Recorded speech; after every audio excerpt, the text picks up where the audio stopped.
En esta sesión del seminario organizado por el Grupo de Investigación en Didáctica de las Matemáticas del IUMA de la Universidad de Zaragoza, Juncal Goñi de la Universidad de Zaragoza nos presenta algunas investigaciones relacionadas con el aprendizaje de las matemáticas por parte de alumnado con trastornos de espectro autista. Bueno, pues buenas tardes, gracias por estar aquí. Como ha dicho Pablo, soy Juncal Goñi, de aquí de la Universidad de Zaragoza, y esta tarde pues bueno, vamos a acercarnos un poco al aprendizaje matemático en alumnado con autismo. Como puse en el resumen, sí que es verdad que la evidencia aportada nos dice que los estudiantes con autismo tienen mayores dificultades que sus compañeros de desarrollo típico, pero la investigación también es positiva en cuanto a que cuando se emplean metodologías adecuadas es posible lograr que los estudiantes pues, mejoren y importantes progresos en el aprendizaje matemático con autismo. Entonces, es un poco lo que a nosotros nos mueve a la hora de la investigación. No nos mueve estar diciendo todo el rato que tienen dificultades, nos mueve más ver cómo ayudarles y qué metodologías son efectivas con este alumnado. Todo lo que voy a contar se enmarca dentro de un grupo de investigación que nació en Cantabria con la directora principal Irene Polo y bueno, se llama Aprend Matea. Es un equipo multidisciplinar que solo los de Cantabria no sería suficiente. Entonces está compuesto por investigadores tanto de la Universidad de Cantabria como de otras universidades. Nuestra universidad pues somos tres, yo y un poquito delante, está Elena por ahí atrás y tenemos también una compañera de Teruel. Vemos caras conocidas, María José González, vicerrectora de títulos propios, Irene Polo, quizá conoces también a Steven de la SEIEM, ¿vale? Alicia Bruno de la Universidad de La Laguna y bueno, pues caras que yo creo que nos suenan de los encuentros de educación matemática.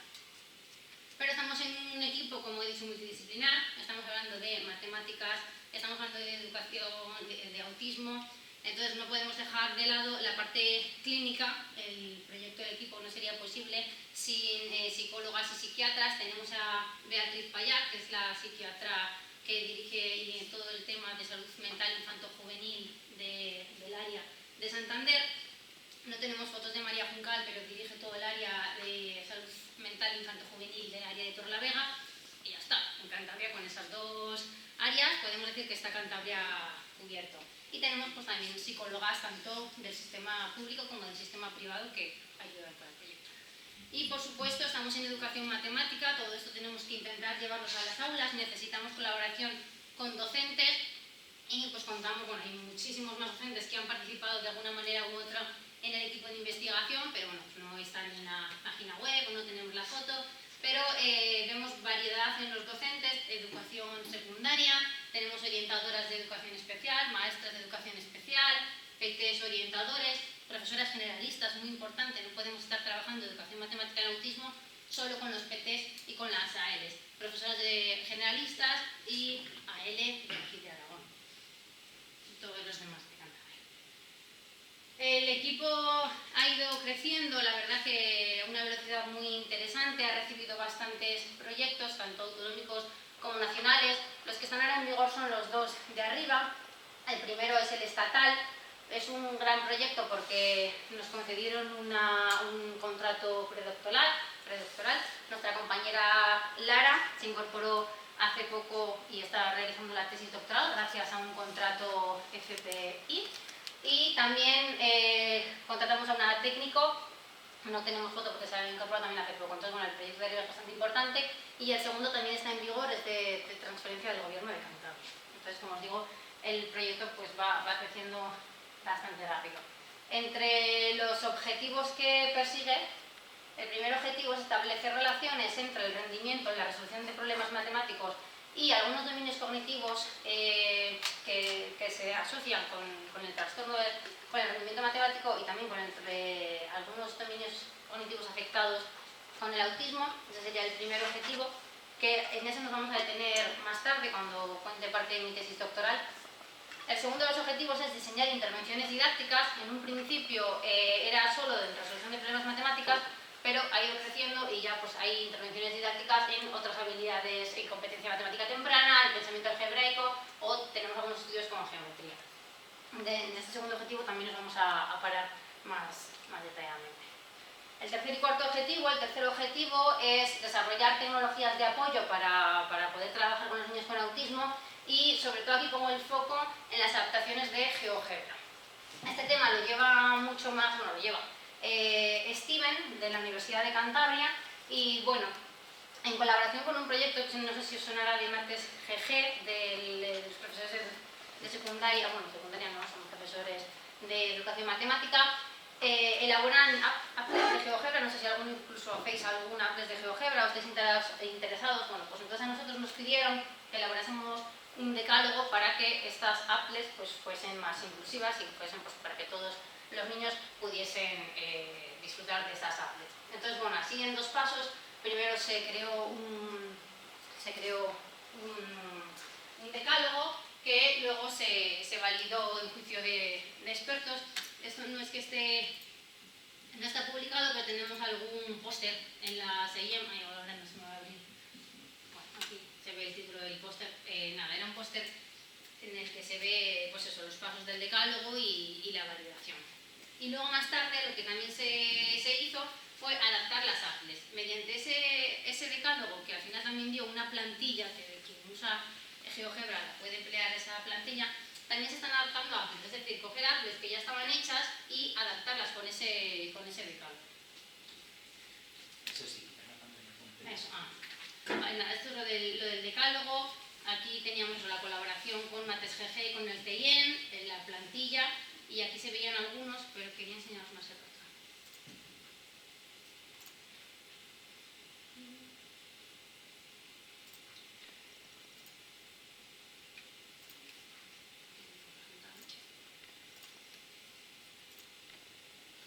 Aquí, esto es a raíz del trabajo de fin de máster de Cristina, su director Steven, y entonces, bueno, pues para el trabajo de fin de máster adaptaron algunos apples, pero hay muchísimos adaptados porque cuando hay pues, talleres de formación del profesorado o cuando a veces en los encuentros del CEIEN, pues como a los profesores les gusta, lo de GeoGebra se apuntan y entonces pues se adaptan, ¿no? Entonces, pues tenemos la elección de elegir o no elegir los pictogramas. En el decálogo ponía que las instrucciones siempre estuviesen arriba y con letra mayúscula, instrucciones claras y sencillas y que hubiese pictogramas asociados a las acciones tecnológicas también, ¿vale? Que no hubiese distractores visuales. Entonces, bueno, pues al final todas las aplicaciones siguen esta temática, ¿vale? Esta plantilla. Y en cuanto a la línea, al último objetivo, la formación del profesorado, la llevan más Marijose, Steven y Raúl, y bueno, pues se dividen los planes de estudios del magisterio y en entidades externas cuando nos llaman de pues, asociaciones o cuando en la escuela Miguel de Guzmán de dar un curso o hoy aquí que estamos dando un seminario, ¿vale? En cuanto al área de los planes de magisterio, en Santander han implementado una formación express dentro del área de didáctica de la aritmética que se cursa en segundo y bueno, pues consta, creo que son de 6 horas, se les da pues eso, una formación bastante express en metodologías y en instrumentos que identifican dificultades de aprendizajes y luego se generaliza con el trabajo de evaluación continua a otras necesidades. Se les forma en esa formación express en autismo, pero luego en la evaluación continua pues se les pide un trabajo en otras necesidades educativas que tienen ellos que buscar o adaptar o informarse. Que tampoco es muy lineal. Y aquí pues estamos dando algunos cursos de formación del profesorado. Mi tesis doctoral sí que se enmarca en el proyecto y se contempla 2 líneas. Una, la resolución de problemas aritméticos verbales y otro es el pensamiento funcional. Todo enmarcado en alumnado con autismo. Entonces nos vamos a centrar solamente en la resolución de problemas aritméticos verbales esta tarde aquí y bueno, pues se divide en un capítulo 1 que es una fase más exploratoria en la que se coincide con el objetivo 1 del proyecto que os contaba anteriormente y luego un capítulo 2 que va a ser una instrucción mostrando la eficacia de la metodología multibase al resolver problemas aritméticos verbales. Hasta ahora no nos habíamos parado a recordar qué es eso del trastorno del espectro autista, seguro que os suena, ¿no? Cuando estaba hablando de él, pero bueno, por recordar, es un trastorno neurobiológico del desarrollo que se manifiesta durante los primeros años de la vida y perdura a lo largo de todo el ciclo vital Y bueno, algunas características que pueden interferir en su vida diaria sería que pueden presentar dificultades en la comunicación e interacción social y también muestran algunos patrones repetitivos e intereses restrictivos de comportamiento. Lo que también nos interesa bastante es saber en qué puntos son fuertes para nosotros adaptar las intervenciones y cuando estamos con ellos centrarnos en eso. Bueno, pues son muy buenos adaptándose a las rutinas, funcionan muy bien normalmente en general con las rutinas y también son lo que se conocen algunos pensadores visuales y se centran bien en el detalle. Esas son fortalezas que hay que tenerlas en cuenta cuando se trabaja con los niños. Por supuesto, ninguna persona con TEA es igual a otra en cuanto a sus características. Por ejemplo, tenemos personas que van a presentar discapacidad intelectual, pero también tenemos muchas personas con autismo que no presentan discapacidad intelectual. Entre el 50 y el 70% de las personas que tienen autismo no van a tener discapacidad intelectual. Y también en cuanto al desarrollo del lenguaje, pues habrá personas con autismo que sí que tengan el lenguaje desarrollado y otras personas con autismo que no tengan el lenguaje desarrollado. En cuanto al alumnado que hay con autismo en las aulas, dado que cada vez hay más personas con autismo, también es esperable que cada vez haya más personas con autismo en las aulas y esto se refleja también en nuestras aulas ordinarias. Y debido a que bueno, pues el desempeño es bastante variable, porque como hemos dicho, cada persona es un mundo, pues hay que tenerlo muy en cuenta cuando trabajamos con nuestros alumnos, ¿vale? Se ve que hay una diferencia entre la diferencia que muestran junto con sus compañeros de desarrollo típico entre los primeros años y los posteriores. Igual los primeros años no hay tanta diferencia, no se ve tanta diferencia en el desempeño académico, pero conforme avanzan los años sí que se ve que se van alejando más de sus compañeros. Hay una creencia, cierto es, de que tienen unas habilidades especiales en matemáticas. Esto es gracias a series como The Good Doctor o Sheldon Cooper, pero al final esto es un porcentaje pequeñito de alumnado con autismo. Así como hay gente que no tiene autismo que tiene habilidades especiales en matemáticas, pues también hay gente dentro del espectro del autismo que tiene habilidades especiales. Pero esto es un mito y bueno, la literatura lo que nos dice es que es al contrario, que realmente tienen más dificultades. Pero como hemos dicho en la introducción, en el resumen, se está viendo que hay muchas metodologías que están siendo eficaces en el alumnado con autismo. ¿Qué más se está investigando en matemáticas? Bueno, se está investigando si el contexto en la solución de problemas influye o no en cómo se enfrentan a las tareas. Es decir, si un contexto conocido o un contexto de sus áreas de interés, porque a veces muestran unas áreas muy restringidas de interés, pues si influye o no a la hora de resolver problemas. También se pone el foco en las estrategias y representaciones que utilizan a la hora de resolver problemas. Y en cuanto a secundaria, aunque no haya tantos estudios que se centren en la etapa de secundaria, sí que, por ejemplo, pues, Barnett y Clery ponen el foco en qué apoyos visuales pueden ser útiles para enseñarles a resolver ecuaciones. En cuanto al objetivo 1 que presenta la tesis, que se corresponde con el objetivo 1 del proyecto, nos vamos a centrar esta tarde en este primer artículo, en el que hacíamos una comparativa en alumnado con autismo y alumnado sin autismo cuando se enfrentaban a problemas de multiplicación y división y en cuanto a las estrategias y al nivel de éxito que mostraban los niños con autismo y los niños sin autismo. Y también establecimos a ver si había correlación o no entre variables cognitivas afectadas en el autismo.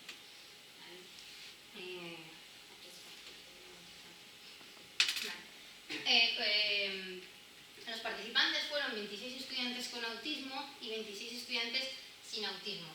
Esto es importante porque igual parece 26 un número muy pequeño, porque igual en la educación matemática estamos acostumbrados, llamamos a la puerta de un colegio y tenemos allá los 26 niños ya preparados para hacer nuestra intervención. Pero estos 26 niños fueron difíciles de reclutar, porque es como un término más médico, ¿no? Pero fueron difíciles de encontrar. Provienen de 19 colegios de 10 municipios diferentes, de todo Cantabria. Entonces, bueno, fue difícil, ¿vale? Porque igual que ahora vemos 26 y nos parecen pocos, no lo son, ¿vale?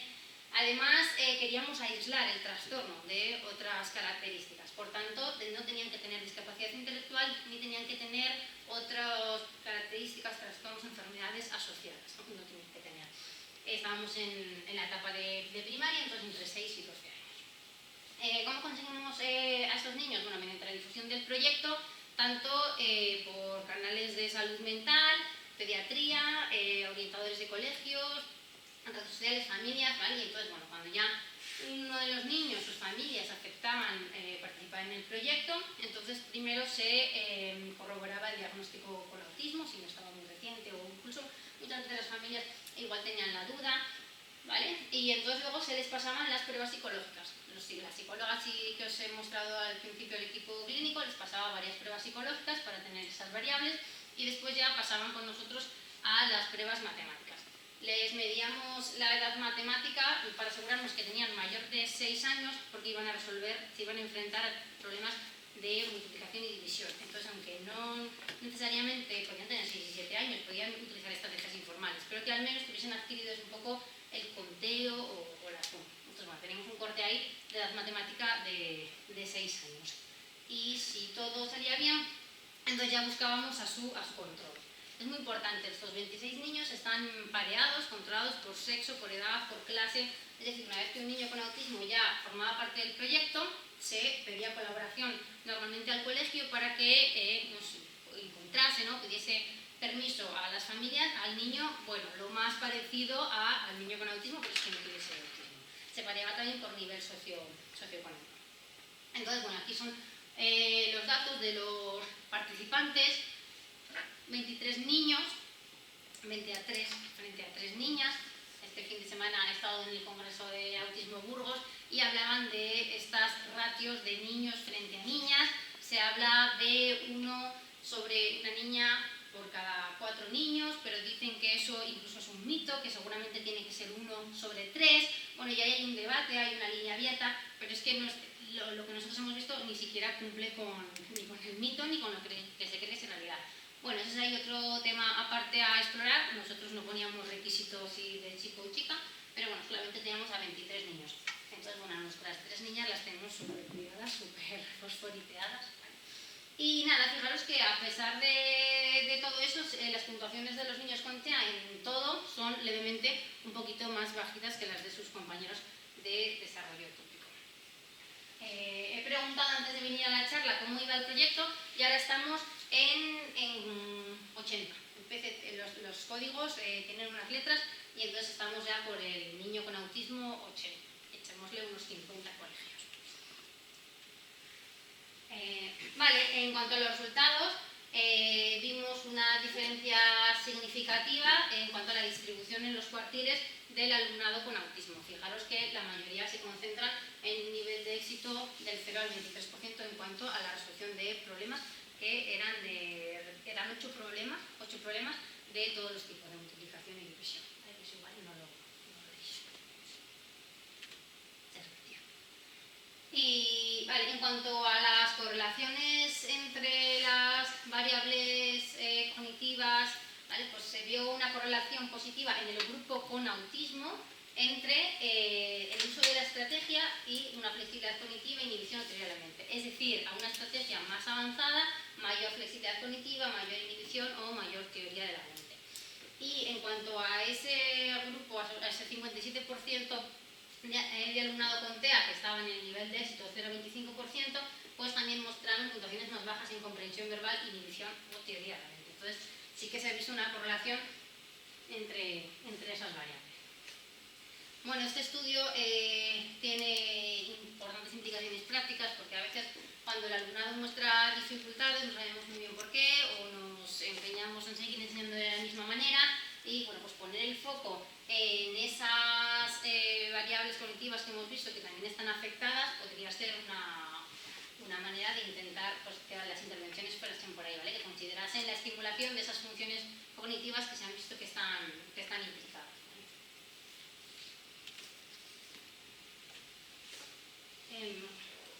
En cuanto a otro estudio que luego hicimos, y nos centramos solamente en el alumnado con autismo y pusimos el foco en las estrategias que habían utilizado. Entonces, sin contaros mucho, por no repetir, sí que os lo ponía porque aquí están las estrategias, que antes estaba hablando de estrategias en el artículo anterior, ¿vale? Entonces, bueno, pues teníamos estrategias incorrectas, modelado con conteo, estrategias de conteo y hechos numéricos.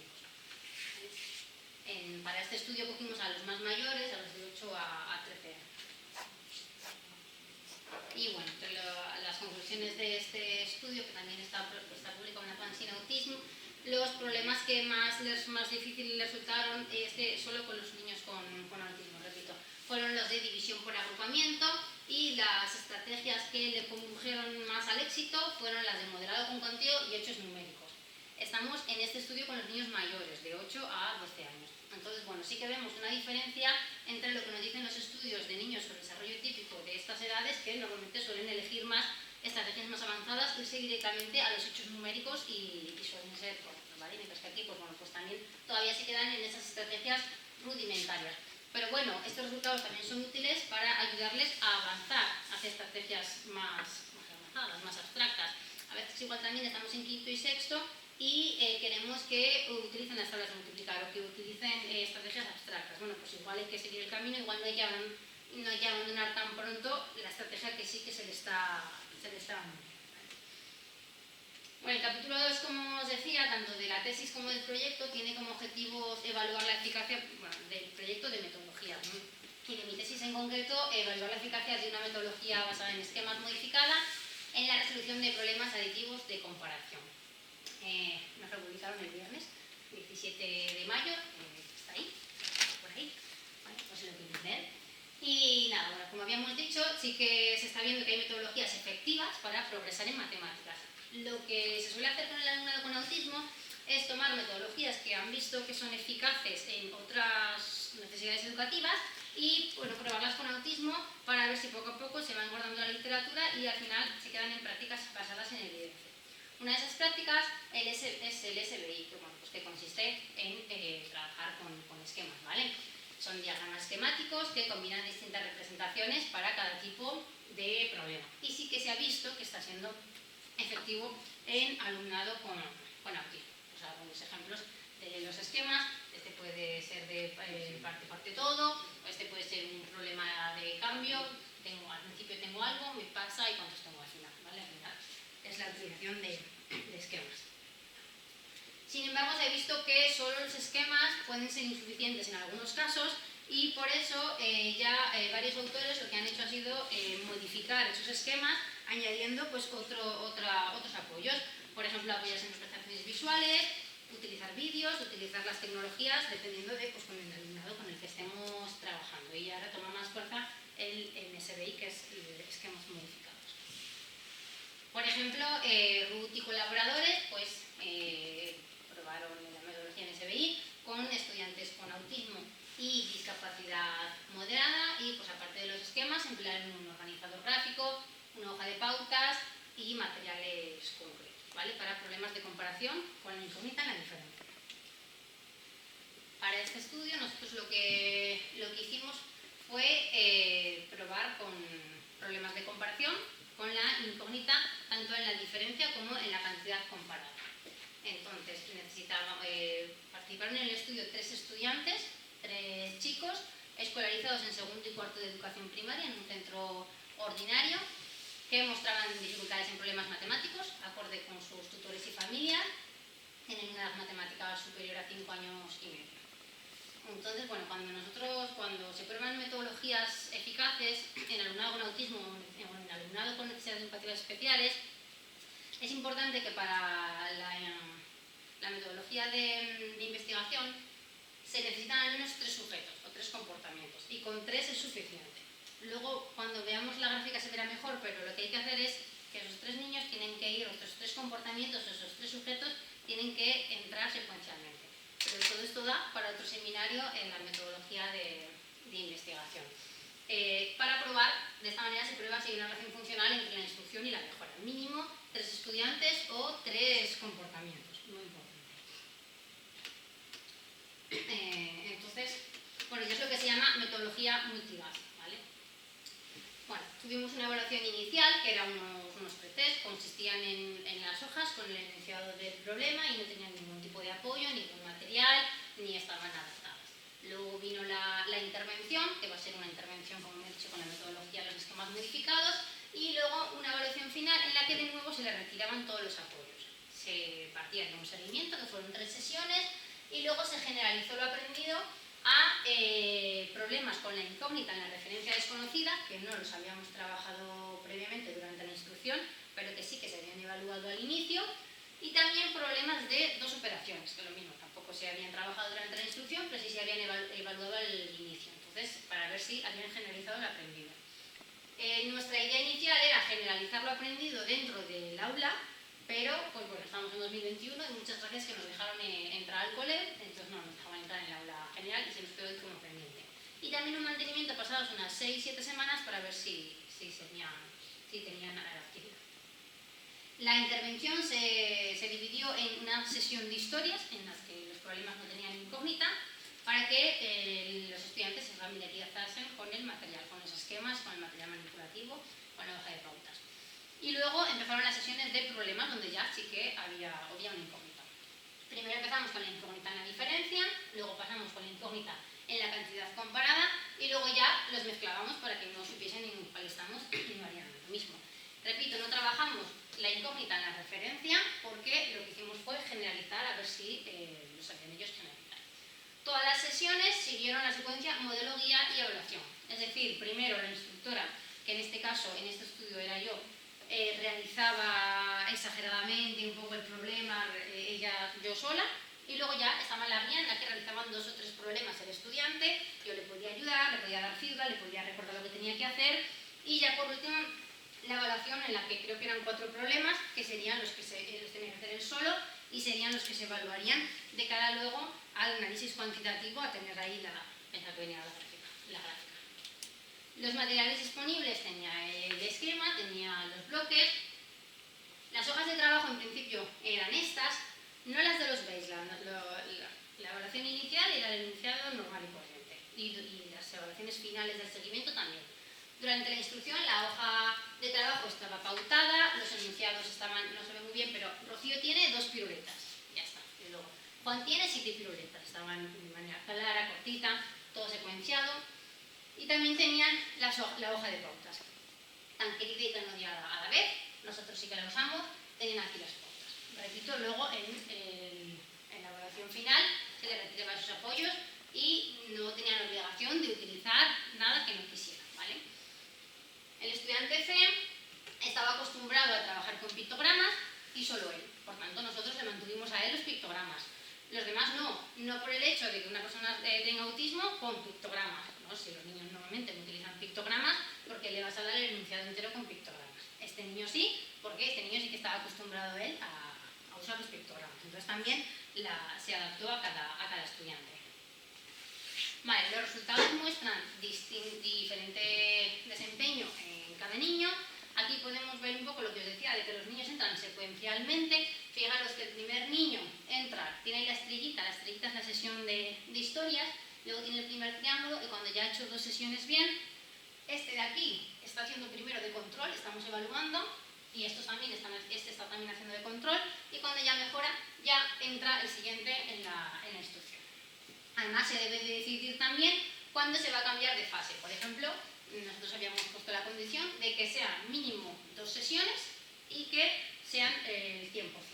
Entonces, por ejemplo, veis por ahí el estudiante B, que está haciendo así altibajos, como no tenía 2 sesiones seguidas 100%, no se cambiaba de sesión, ¿vale? Es una metodología bastante rigurosa que tiene que estar muy bien definida antes y repito que va para otros seminarios, ¿vale? También medimos la validez social, es decir, cómo han percibido la experiencia, tanto las familias como los profesionales del centro, como los estudiantes. Por supuesto, las respuestas fueron muy positivas, tanto por parte de los niños, que querían que sí, que volviese, de las familias y del colegio. Todos los materiales que se generaron quedaron a disposición de la orientadora, directora ahora, del centro y se los pudo dar a las PTs y a los profesores gimnasistas. Todo se quedó en el centro.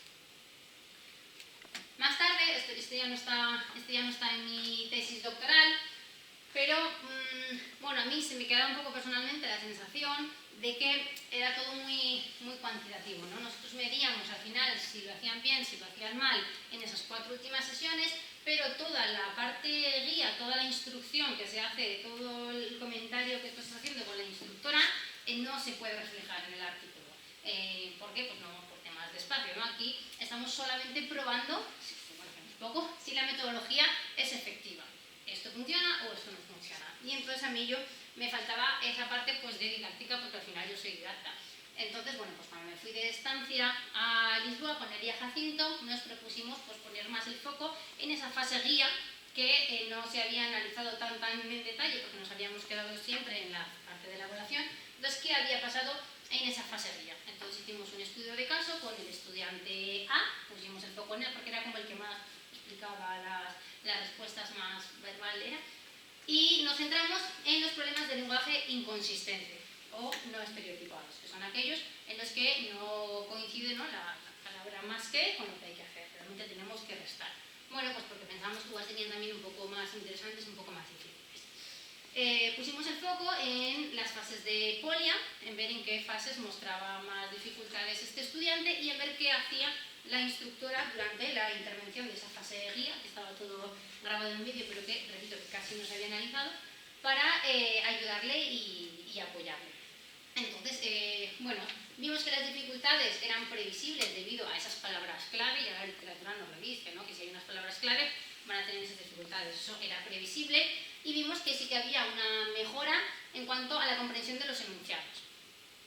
Mostró más dificultades en cuanto a las fases de polia en comprender el problema y en elegir la operación, y sí que vimos que la intervención de la instructora pues era efectiva en cuanto a la comprensión de los enunciados y luego elegir la operación, ¿vale? Los apoyos sí que fueron muy efectivos porque tenía un 60% de correctas cuando sus respuestas eran espontáneas y pasaba a un 86% tras los apoyos.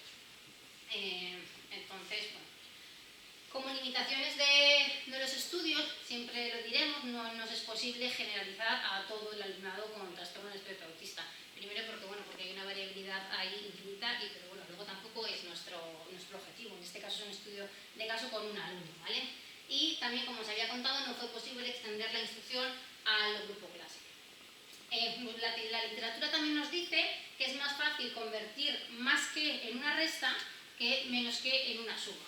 Entonces, bueno, a mí eso me suscitó ahí interés y entonces lo tengo como líneas futuras, pues para ver qué pasa, ¿no? Esto en desarrollo típico, que es más fácil convertir más que en una resta que menos que en una suma. Entonces lo tengo ahí como líneas futuras. Hasta aquí un poco mi aportación al proyecto, ¿no?, con mi tesis doctoral, y quería contaros también rápidamente otros trabajos que se están llevando a cabo o que se han llevado ya fuera de todo lo que os he contado. Lo que os he contado hasta ahora era siempre en educación primaria, tanto con autismo como sin autismo, nos movíamos en 6 a 12 años, tanto en el objetivo 1 como en el objetivo 2, y estábamos en colegios ordinarios, pero tenemos más trabajos. Tenemos, por ejemplo, en educación infantil, en aulas ordinarias, trabajos que se competencia matemática temprana. Por ejemplo, tenemos una instrucción centrada en cardinalidad, en enseñar el principio de cardinalidad a 3 niños con autismo, también se ha publicado hace poco, y esos mismos niños luego ampliamos la instrucción a la comparación numérica. Eso está todavía sin escribir. Todo esto ha sido en Aragón, pero que no está en Cantabria. También se está llevando a cabo en colegios de educación especial 2 instrucciones. Bueno, no sé si una está terminada, la otra se está llevando a cabo porque esto sí que no lo llevo yo. Esto sí que lo llevo yo, pero esto no lo llevo yo. Entonces, bueno, también estamos en colegios de educación especial, por ejemplo, probando las metodologías basadas en esquema modificada, tanto para problemas aditivos como para problemas de razón. En alumnado con autismo, discapacidad intelectual, trastornos del lenguaje, de 11 a 16 años, o en otro grupo diferentes alumnos, pero del mismo colegio, con autismo y discapacidad intelectual de 14 y 15 años. También, si nos volvemos a Aragón, se está llevando a cabo una instrucción para aprender a sumar números menores de 20 años en educación primaria, con autismo, pero en centros ordinarios. Entonces, bueno, pues nos movemos tanto en centros de educación especial como ordinarios, primaria, infantil. Bueno. Otra de las líneas que tenemos en el equipo, que era el capítulo 3 y 4 de mi tesis doctoral, que es pues, una de las líneas en las que yo también aporto, es el pensamiento algebraico. De pensamiento algebraico sí que tenemos algún estudio exploratorio. Este está en ZDM, explorábamos el nivel de generalización y estrategias que mostraban los estudiantes al resolver una tarea, solo con alumnado con autismo. Y ahora mismo lo que estamos haciendo, que hemos empezado hace poco, después de Navidad, con las compañeras de Chipre, es queremos hacer algo similar a lo del objetivo 1 que hicimos con la psiquiatra sobre ver si hay si hay relación entre las variables cognitivas afectadas en el autismo y la resolución de problemas matemáticos. Ahora lo que queremos ver es si hay una relación entre esas variables cognitivas y las estrategias y nivel de éxito en el pensamiento algébrico, pensamiento matemático. Se dice pues, que claro, que son más visuales, que se les da mejor, entonces bueno, pues pero eso está todavía muy en inicio. Respecto a esta tarea, que tenemos los datos recogidos tanto con autismo como sin autismo. Y son los mismos niños, están pareados, los 26 niños pareados como en el objetivo 1. Y también tenemos alguna instrucción, esta está bajo revisión, bueno, esto es un póster de la serie, pero está bajo revisión el artículo, es una instrucción en las que pues, les enseñamos a 3 estudiantes de primaria de un centro ordinario, les ayudamos con la generalización de patrones. Son patrones geométricos crecientes y a ver si consiguen la regla general. Esto está en revisión. Y esto es todo. Os tengo por aquí algunas referencias, pero bueno, todas las referencias, bueno, todas no, las referencias del equipo las tenéis en el código QR que